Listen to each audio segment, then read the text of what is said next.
Well, let's get started in our study in the book of Ephesians. Now, last week we started in Ephesians chapter 1, and we learned about the good news that the gospel, true Christianity is about grace and love and mercy, that we cannot help ourselves, but we have to let go and let God and just receive His free gift of redemption that He accomplished through His Son, the Messiah, Yeshua, or in the English tongue, Jesus Christ.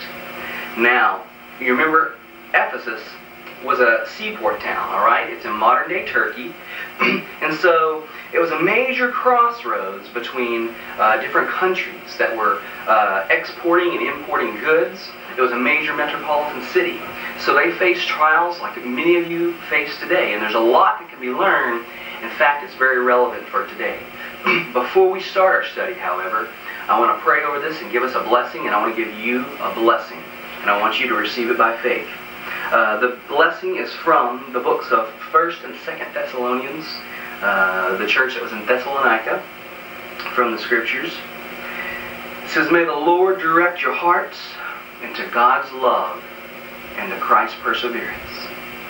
May the Lord of peace Himself give you peace at all times and in every way. The Lord be with you all. May God Himself, the God of peace, sanctify you through and through.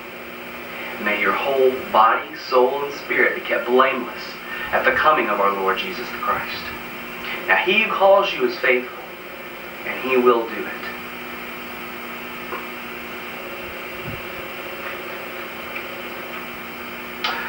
He was sailing on a ship.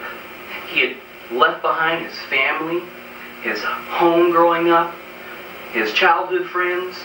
Now he was a grown man, and in 2 more days he would reach the destiny where his dreams would be fulfilled.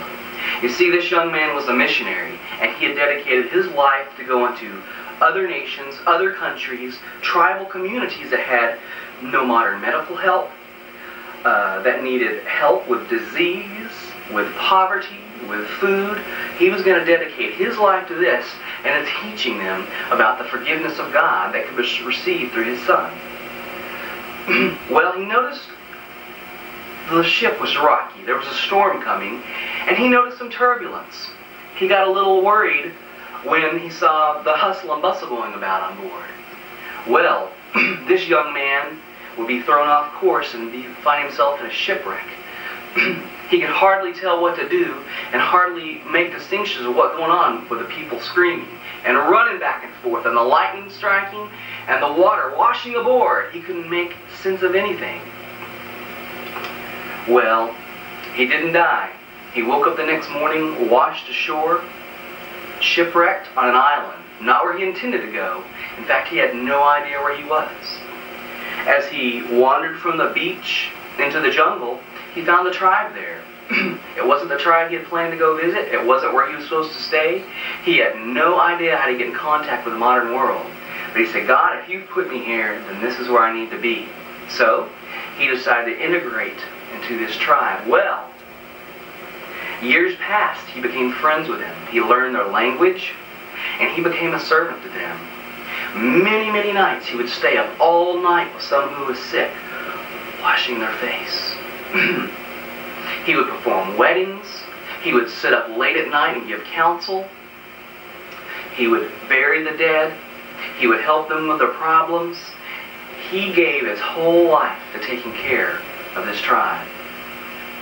Well, decades later, missionaries reached the shore, and they came forth and they met the tribal members, and they said, "We want to tell you about Jesus the Christ."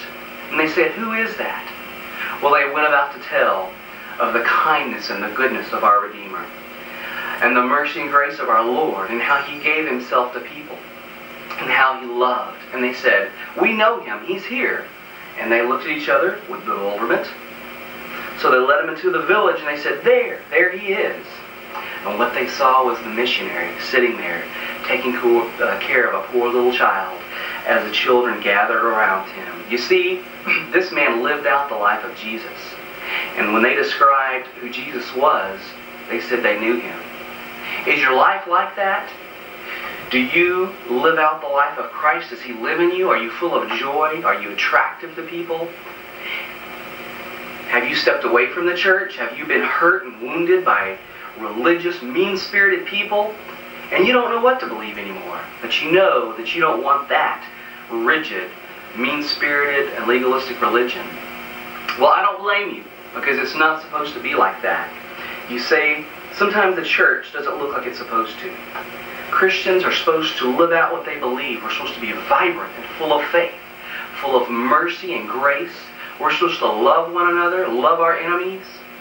We should be known for that. Jesus said, they will know you're my disciples for your love for one another. For your love, that's the single mark. Well, you remember the Christ in the stories. The children flocked to him.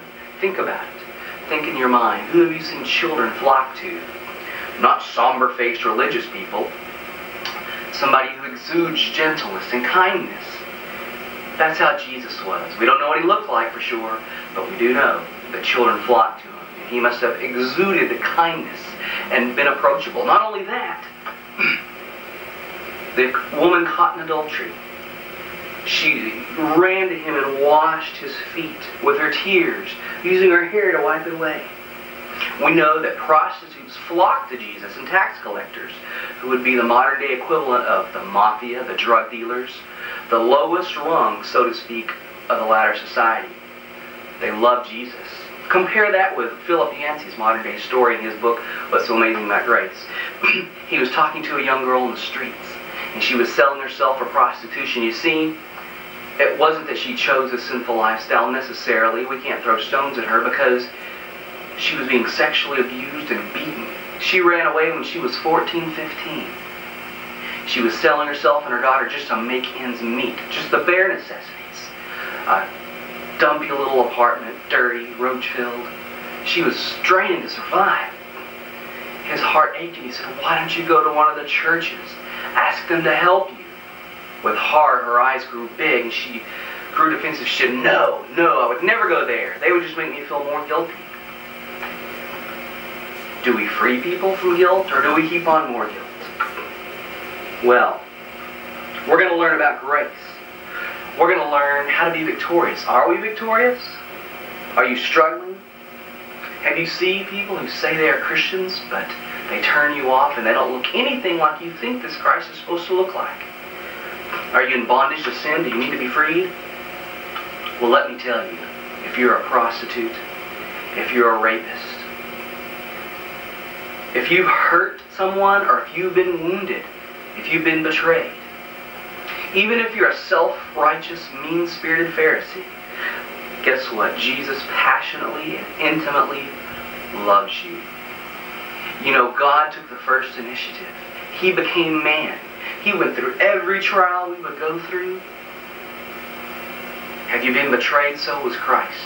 Have you been abused and exposed sexually? They stripped Christ's clothes. We always see Christ with a loincloth, but he was naked. He could not cover up his private parts. He was exposed, and it had to be humiliating as the Roman soldiers let out the jeers and the catcalls. He was shamed. He felt it down to his core. Jesus went through that, and he took our sin on him, so that when he died, he overcame humiliation, betrayal, sin. When he died on that cross, sin was killed. Dysfunction was killed. And then he rose again. And it says when he rose again in a glorified body, a new person, so that when he comes in your life, in your heart, you have a spirit inside you that has already overcome sin, has died and been crucified to all that, and has risen again.